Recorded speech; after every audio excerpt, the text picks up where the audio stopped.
Baik, Assalamualaikum warahmatullahi wabarakatuh. Perkenalkan, sebelumnya nama saya Arif Rizky Alfarisi dengan NPM 2302100190083. Di sini saya akan menjelaskan beberapa hal mengenai metode ekstraksi reflux. Baik, untuk pengertiannya sendiri, refluksi itu merupakan metode ekstraksi yang termasuk ekstraksi secara panas, yaitu dididihkan atau dipanaskan ya. Lalu penyairan secara reflux adalah salah satu metode untuk menarik zat aktif dalam suatu simplisia.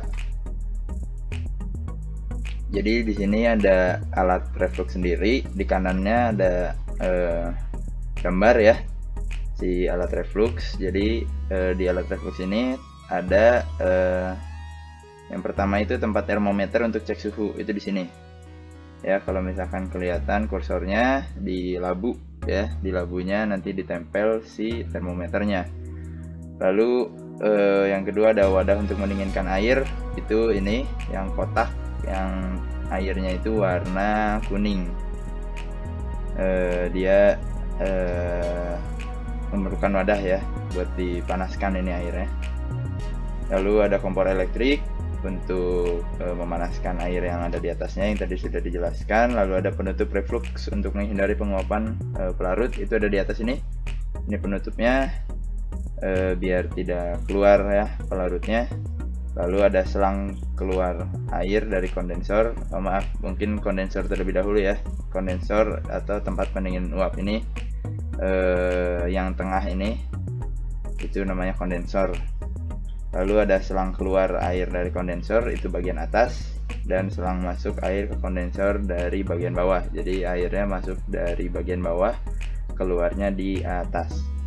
Dan yang terakhir itu ada labu tempat sampel dan pelarut dipanaskan. Ini yang utamanya, yang labu besar ini itu tempat sampel dan pelarut dipanaskan. Oke, selanjutnya mungkin ada kelebihan dan kekurangan metode reflux. Itu yang pertama, kelebihan atau keuntungannya dari metode ini itu digunakan untuk mengekstraksi sampel-sampel yang mempunyai tekstur kasar dan tahan pemanasan langsung, dan waktu ekstraksi yang bisa dibilang cukup singkat.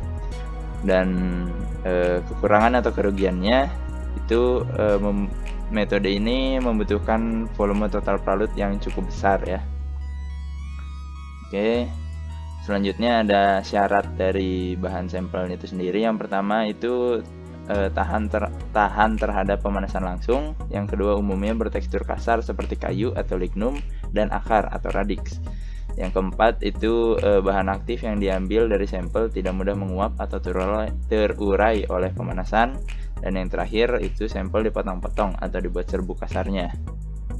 Oke, mungkin yang tadi sampelnya, sekarang pelarutnya.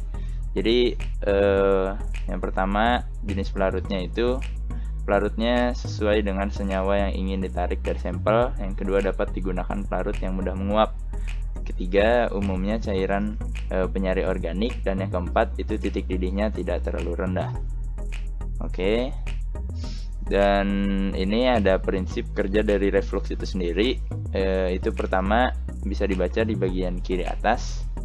Itu semua reaktan atau bahannya dimasukkan dalam labu bundar yang tadi sudah dijelaskan. Lalu setelah kondensor pendingin air terpasang, campuran diaduk dan direflux selama waktu tertentu sesuai dengan reaksinya. Jadi sudah mulai dinyalakan kompor elektriknya, sudah mulai dipanaskan. Nah, saat dipanaskan itu diatur suhunya. Pengaturan suhu dilakukan pada penangas air, disesuaikan suhunya. Lalu pelarut, ini salah ya, ini pelarut akan mengekstraksi dengan panas, lalu akan menguap sebagai senyawa murni dan kemudian terdinginkan dalam kondensor, lalu turun kembali ke dalam wadah pengekstraksi lagi, dan seterusnya ya. Demikian seterusnya berlangsung secara berkesinambungan sampai penyaringan sempurna. Nah, jika sudah selesai, filtrat yang diperoleh dikumpulkan dan dipekatkan. Mungkin begitu ya prinsip kerja reflux. Baik, mungkin cukup sekian presentasi kali ini. Mohon maaf bila banyak kesalahan. Wabillahi taufiq wal hidayah. Assalamualaikum warahmatullahi wabarakatuh.